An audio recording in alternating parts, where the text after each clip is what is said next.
ओम साई राम। साईं का दर्शन परिवार में आप सभी का स्वागत है। बाबा जब युवा फकीर के रूप में शिरडी आए थे, तब वह अकेले ही वीरान जंगलों में घूमते रहते थे।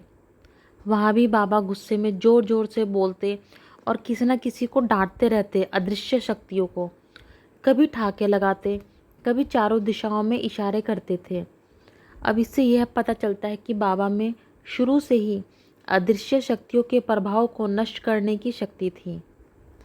बाबा के सभी ढंग निराले थे, उनके शब्दों को समझ पाना असंभव था। एक बार बाबा ने क्रोधित होकर श्यामा के शरीर में सांप के विष न फैलने की आज्ञा देकर उसके प्राणों की रक्षा की थी। श्यामा को विषधर सर्प ने हाथ की उंगली पर डस लिया था। शरीर में विष का प्रसार हो जाने के कारण उन्हें बहुत कष्ट हुआ और वह बहुत रोने लगे।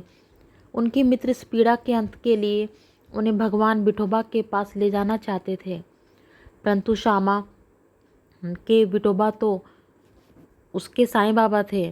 परंतु श्यामा जी विठोबा तो उनके साईं बाबा को ही अपने विठोबा बाबा मानने लग गए थे। इसलिए वे मस्जिद की ओर दौड़े। जब बाबा ने उन्हें दूर से आते देखा तो गुस्से में गाली देते हुए बोले, अरे ओ नादान कृतघ्न बम्मन, ऊपर मत चढ़, सावधान।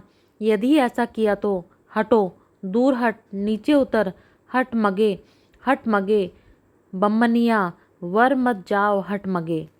अब बाबा को क्रोधित देख श्यामा उलझन में पड़ गए और निराश होकर सोचने लगे कि केवल मस्जिद ही मेरा घर है, लेकिन साईं बाबा मुझे सहारा देने के बजाय यहाँ से भागने को कह रहे हैं, तो अब मैं किसकी शरण में जाऊँ।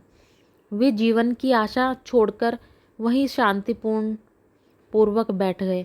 अगले ही क्षण अब बाबा ने शांत होकर कहा, श्यामा ऊपर आओ, डरो नहीं, तिल मात्र भी चिंता मत करो, ये दयालु फकीर तुम्हारी रक्षा अवश्य करेगा। घर जाकर शांति से बैठो और बाहर मत निकलना। मुझ पर विश्वास कर निर्भय होकर चिंता त्याग दो। बाबा का आदेश पालन करने से श्यामा थोड़े समय में ही पूर्ण स्वस्थ हो गए। और यहाँ बाबा के शब्द बम्मन, ऊपर मत चढ़, ब्राह्मण श्यामा को नीचे उतारने के लिए कहा।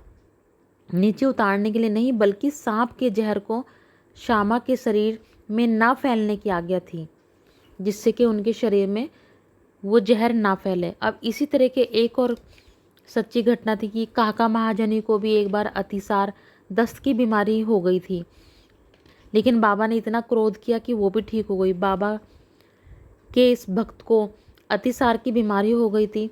अब बाबा का सेवा क्रम में कहीं कमी ना हो जाए, इसलिए काका ने एक लोटा पानी भरकर द्वारका माई के एक कोने में ही रख लिया, ताकि जब भी उन्हें शंका होने पर वे शीघ्र बाहर जा सके।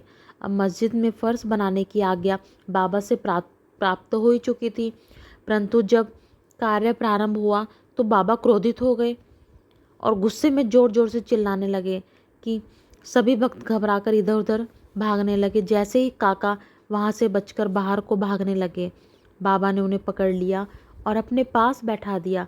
अब हड़बड़ी में क्या हुआ, जो वहाँ पर लोग आए हुए थे, किसी व्यक्ति की मूंगफली की एक छोटा सा थैला वहाँ कोई भूल गया। बाबा ने उसमें से एक मुट्ठी मूंगफली निकाली और छीलकर दाने काका को खाने को दे दिए। स्वयं बाबा ने भी उसमें से कुछ मूंगफलियाँ खाई। बाबा ने काका को पानी भी पिलाया और बोले कि तुम्हारे गुदा के समीप की नली कसकर बंद हो जाएगी।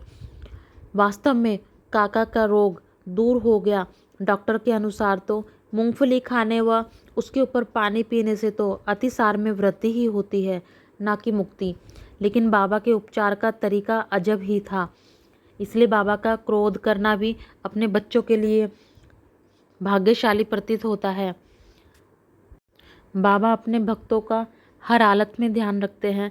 बाबा की उदी का भी अगर आप सेवन करेंगे तो आपके रोगों का निवारण होगा।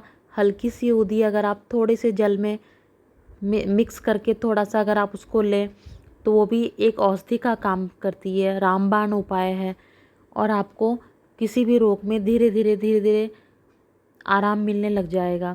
बाबा अपने भक्तों की चिंता करते हैं हर समय, लेकिन भक्त का पूर्ण विश्वास बाबा पर होना चाहिए कि बाबा हैं, बाबा ही मुझे ठीक करेंगे, हमारे लिए बाबा ही हमारे सब कुछ है, तो तभी आप ठीक होंगे। और बाबा आपको स्वप्न में भी आप इसका रोगों का निवारण देने के लिए बाबा को संकेत देंगे। तो इसलिए बाबा पर पूर्ण श्रद्धा, पूर्ण विश्वास बनाए रखें। बाबा का आशीर्वाद सदा अपने भक्तों के साथ रहता है। ओम साई राम, जय साई राम। शिरडी के राजा की जय। श्री सच्चिदानंद सद्गुरु साईनाथ महाराज की जय। बाबा सबका कल्याण करना, सब पर अपनी कृपा दृष्टि बनाए रखना।